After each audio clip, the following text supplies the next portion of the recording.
My issue with the Nigerian ruling elite started in 1989 when I arrived at the University of Lagos as a freshman. And incidentally, it was the same year the current IGP of police entered the police force. So I think his orientation must have been about me. But it is because over these years, some 35 to 36 years now, I have vehemently opposed bad governance. I've vehemently opposed any traditional corruption in our system, oppression, and the violation of the dignity and the rights of our people. That is simply the reason. So they placed a target on my back since then. And everybody just would come and fulfill their own part of the bargain, which is to persecute, to harass, intimidate, and torture me. And that is the continuation that you saw today. And as it is typical, whenever we appear in these cases, the excuses keep flowing. Oh, we have never been able to serve. We don't know where the witnesses are. We don't have our paperwork. The height of it, of course, was in 2019 when I was charged for treason, which typically carried a death penalty by the Buhari regime, the now extinct Buhari regime.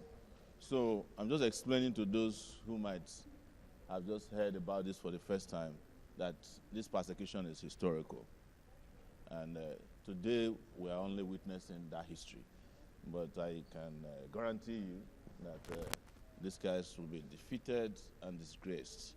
It's just a matter of time. I've made myself available to answer to all their charges, but I also made myself available to throw my life on the line to ensure that my convictions are not tampered with, and that nobody in this country is subjected to this level of degradation that we have had to go through.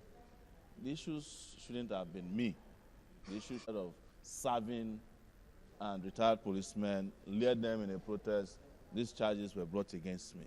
So, just so that I can make your work easy, there will be more, and I'm always ready. So, you just have to wait for the date and find out when next Sowore will be charged for another bogus, foolish, the most inept, frivolous, the most adequately stupid charge. And if it is not carried by the IG, it might be the DSS, it might be the Civil Defense, Boy Scout, anybody can charge me for Boys Brigade. Or maybe there are even vigilantes, yes, that have been. But on a serious note, we remain committed to that cause of revolution. Revolution to meet with me. On 2 occasions, they suggested that if I meet with the IG, there will be peace.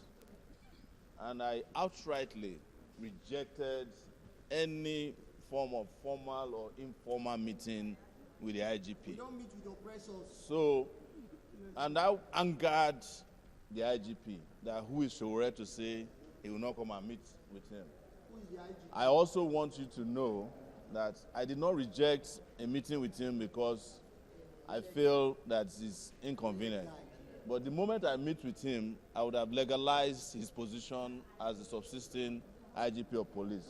I do not believe, and I've stated it publicly, and he has filed a charge against me before another judge in this court that I called him an illegal IG.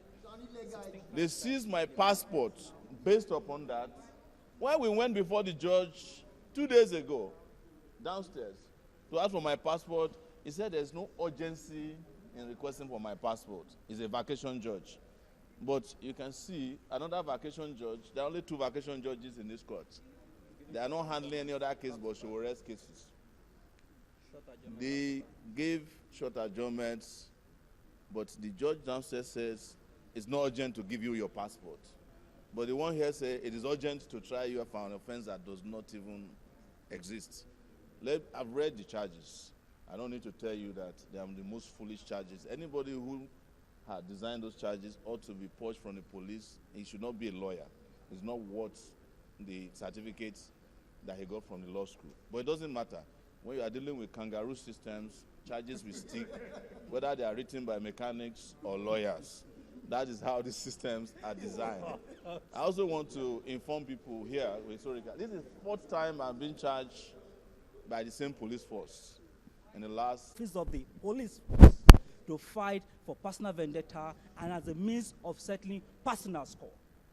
The instant charge today is an example of such an abuse of prosecutorial powers. Section 174 sub 3 of the Constitution stipulates that any charge to be filed in court must be in compliance with equity and the interest of justice. This particular requirement of Section 174.3 is lacking in the charge that was filed by the IGP.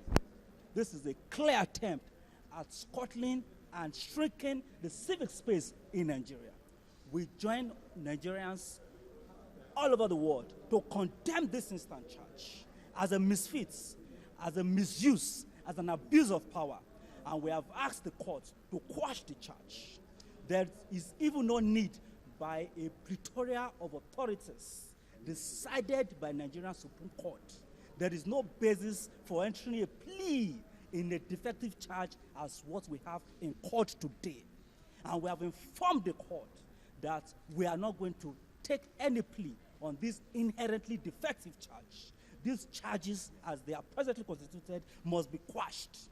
The court must throw away the charge without wasting further the Nigerian taxpayers' money.